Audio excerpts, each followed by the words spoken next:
अस्सलाम वालेकुम। आज एक और सेंट्रल प्रॉब्लम को हम डिस्कस करने जा रहे हैं। आज की जो सेंट्रल प्रॉब्लम है वो ये है problem of full utilisation of resources, या आप कह सकते हो ऑप्टिमम यूटिलाइजेशन ऑफ रिसोर्सेज। चूंकि हम central problems of an economy को स्टडी कर रहे हैं तो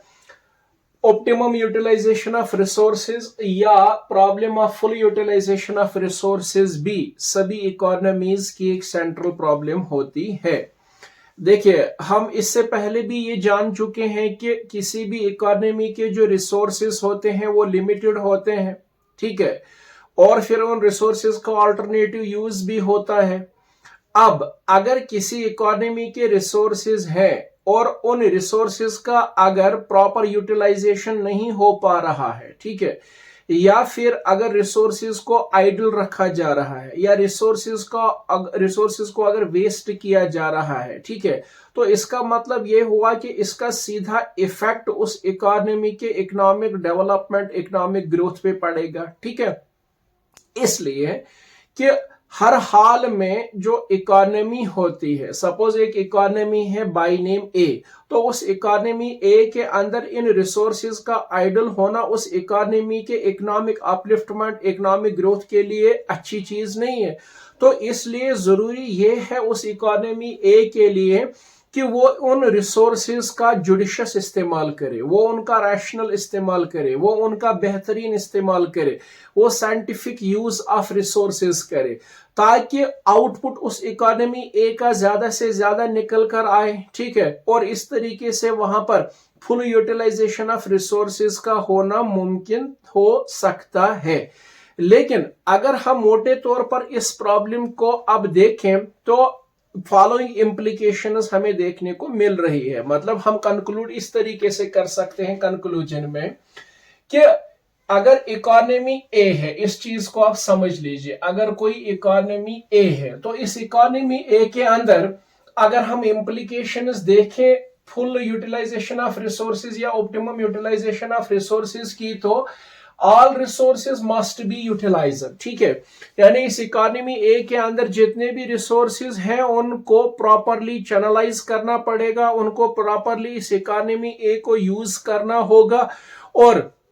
वो यूजेज जो हो वो जुडिशियसली हो, वो साइंटिफिक तरीके से हो, वो प्रॉपर वे में हो, वो रैशनल तरीके से हो, ठीक है, ताकि वहां पर जो रिसोर्सेज है उनसे मैक्सिमम आउटपुट लिया जा सके, ठीक है, और फिर आइडल या वेस्टेज ऑफ रिसोर्सेज का इस इकोनॉमी ए के अंदर बिल्कुल भी मुमकिन न हो, मीन्स वहां पर रिसोर्सेज को आइडल नहीं रखा जा सकता है, ठीक है। तो इस तरीके से इस इकोनॉमी ए का जो पेस ऑफ इकोनॉमिक ग्रोथ है, जो पेस ऑफ इकोनॉमिक अपलिफ्टमेंट है, जो इकोनॉमिक डेवलपमेंट की बात है यहां पर, तो अगर उनका बेहतर इस्तेमाल हो पाएगा तो तब जाके ये सब चीजें इस इकोनॉमी ए में होना मुमकिन है। तो मतलब यहां पर हम ये कह सकते हैं कि इन इकोनॉमी ए रिसोर्सेज को किसी भी तरीके से क्या आइडल नहीं रखना चाहिए, उनको वेस्ट नहीं करना चाहिए, बल्कि उनको हर हाल में यूटिलाइज करना चाहिए बड़े जुडिशियस तरीके से। दूसरा इंप्लीकेशन अगर हम देखें, resources must be used efficiently, ठीक है। देखिए, रिसोर्सेज जो है कई बार क्या होता है, एक तो होता है फुल एम्प्लॉयमेंट या फुल यूज ऑफ रिसोर्सेज, दूसरा होता है अंडर यूज ऑफ रिसोर्स, ठीक है। इस चीज को जरा आप समझ लीजिए, मानकर चलिए कि इसी इकोनॉमी ए के अंदर जो रिसोर्सेज हैं, ठीक है ना, जो रिसोर्सेज हैं, इन रिसोर्सेज से दो चीजों का होना मुमकिन है। मतलब ये रिसोर्सेज जो है, पहले समझ लीजिएगा कि ये लिमिटेड होते हैं, ठीक है ना, रिसोर्सेज जो है ये लिमिटेड होंगे। लेकिन अब इन रिसोर्सेज में दो चीजें हो सकती है। एक तो ये हुआ कि अंडर यूटिलाइजेशन, एक तो ये हुआ जिसको हम क्या बोलेंगे, under utilization of resources, under utilization of resources, और दूसरा क्या हुआ, फुल यूटिलाइजेशन ऑफ रिसोर्सेज या प्रॉपर, ठीक है, full utilisation of resources, full utilisation of resources, या आप यहां पर लिख सकते हो प्रॉपर, ठीक है ना, प्रॉपर भी आप लिख सकते हो या ऑप्टिमम भी आप लिख सकते हो, ठीक है।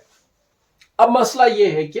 अगर ये इकोनॉमी ए है और अगर यहां पर अंडर यूटिलाइजेशन ऑफ रिसोर्स हुआ, तो अंडर यूटिलाइजेशन ऑफ रिसोर्स की वजह से क्या हो जाएगा, वहां का जो लेवल ऑफ आउटपुट है, जो लेवल ऑफ आउटपुट है, ठीक है, वो लेवल ऑफ आउटपुट श्योरली क्या हो जाएगा, वो डिक्लाइन हो जाएगा, वो कम हो जाएगा, ठीक है।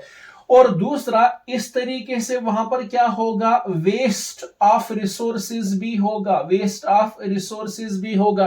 मतलब ये दोनों चीजें इस इकोनॉमी ए की इकोनॉमिक ग्रोथ में रुकावटें पैदा करेंगी, या इस इकोनॉमी ए के इकोनॉमिक डेवलपमेंट के लिए ये चीजें सही नहीं है। इसके बरक्स क्या होना चाहिए, होना ये चाहिए कि जो रिसोर्सेज यहां पर है, जो बाय नेचर लिमिटेड है, उनको सही ढंग से, सही तरीके से, सही मानों में, सही जगहों पे, सही कामों के लिए अगर इस्तेमाल किया जाए, और इस्तेमाल किया जाए उनको अप टू मैक्सिमम यूटिलाइजेशन के लिए, प्रॉपर तरीके से, प्रॉपर चैनल से, प्रॉपर, ओब्वियसली क्या होगा कि इस इकोनॉमी ए में जो लेवल ऑफ आउटपुट है, जो लेवल ऑफ आउटपुट है, वो लेवल ऑफ आउटपुट क्या हो जाएगा, वो इंक्रीज हो जाएगा, ठीक है।